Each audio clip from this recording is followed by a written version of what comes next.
So, because a lot of you have been playing this game more recently, as have I, and because aim assist has been updated and more or less fixed now, even though controller and mouse input is kind of still broken, a lot of you have been asking for a settings video or what my settings are on this, and after the last couple of days of actually tweaking this, I finally managed to come up with some that do work for me and may work for you also, so I thought I would share those with you. But before I hold you any longer, feel free to leave a like, but we'll get right into the controller settings now. Now, in the controller settings, which is obviously, of course, in the accessibility and options, then down in controller, something that I wanted to go over first was my button mappings. Now, a lot of you, this will be a lot different to what I use, but for me, I use jump, vault on L2, and I also have crouch on the R3 button, and I also fire with L1 and R1, so that's something to keep in mind. This is something I've been used to. It helps you jump shot, crouch shot, and just prone a lot more effectively while being able to aim more, so maybe that's something you could change and get used to, but like I said, that's a personal preference thing. Now, for a lot of this stuff, I just leave it default. The most important thing, what most of you are here for, are the aim sensitivity. Now, for me, I used this on 80 previously, but did feel because of the input it was a bit too slow, so I put it up by 10. Maybe if that's something you're struggling with, go with your normal sensitivity and then just up it by 10 and see if it does any difference for you. For me, it made a big difference. For the FOV, I run a 105, which is the max. This is something that I wouldn't recommend doing at first until you get used to it. Maybe go up in small increments. If you want something that's a little more easier to see, 89 is an extremely good value, though I'm not going to be able to set it now because it's 8. But 89 is a good value to go with. ADS field of view, I would always leave this on, just because it helps you control recoil a lot better, as shown in the video example above on the top right. That I'll explain it a lot more if that's something you want to learn.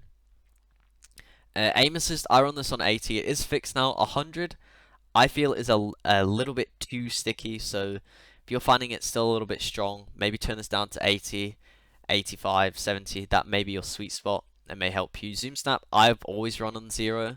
But if this is something that you're struggling to get used to on 0, I'd maybe run this on 80 as well. And that should definitely help you. Traversal sprint, I run this on just so I don't wear my stick out as much. It is a little bit of a disadvantage now, but it just stops me from breaking my stick almost instantaneously. Soldier zoom aim sensitivity, I used to run this on 76. Now, because the input on this game is extremely weird, I wasn't enjoying it at all, so it's something that I turned to 100.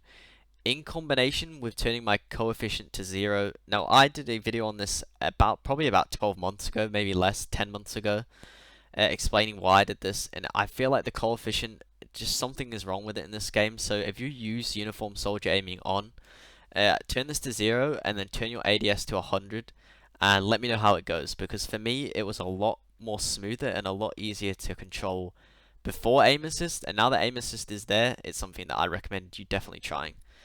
Vertical aim ratio, I've always had this on 100 or like 87. I would generally play around with this, but a thing that I've gone by is stick this to the same as your ADS. So if your previous ADS was, for example, 60, stick this on 60 and it should generally be okay for you. But this is something that I would play around with a lot.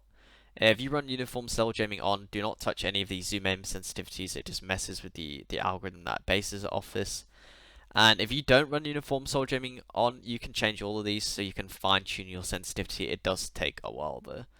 Vehicles, I don't touch. Generally, I just change the aim sense to 80, and then that generally suits me. The rest of it is like all default. Dead zone, vibration, always have off. It just helps you aim more smoothly, not a distraction. I run 0 dead zones on left stick just so I'm always instantly moving constantly. Unless you have extreme stick drift, turn your center dead zone up. But otherwise leave this 0, 0, and that goes the same for the right stick. Center dead zone, try have as low as possible before you get stick drift. For me, that is 3. Then my stick is getting worse, so I may have to put this up to 5. And then the max input thresholds, just leave this. And all these at the bottom, put these as low as possible. It just helps your triggers be a lot more responsive. Now, if you want a little bit more of an in-depth settings guide, I did do a video maybe about a month ago going through over some key settings, which is on the screen now. But if you want any help, feel free to leave a comment, leave a like, let me know, and I'll try to help you as best as possible. But I will catch you guys in the next video or stream. Peace.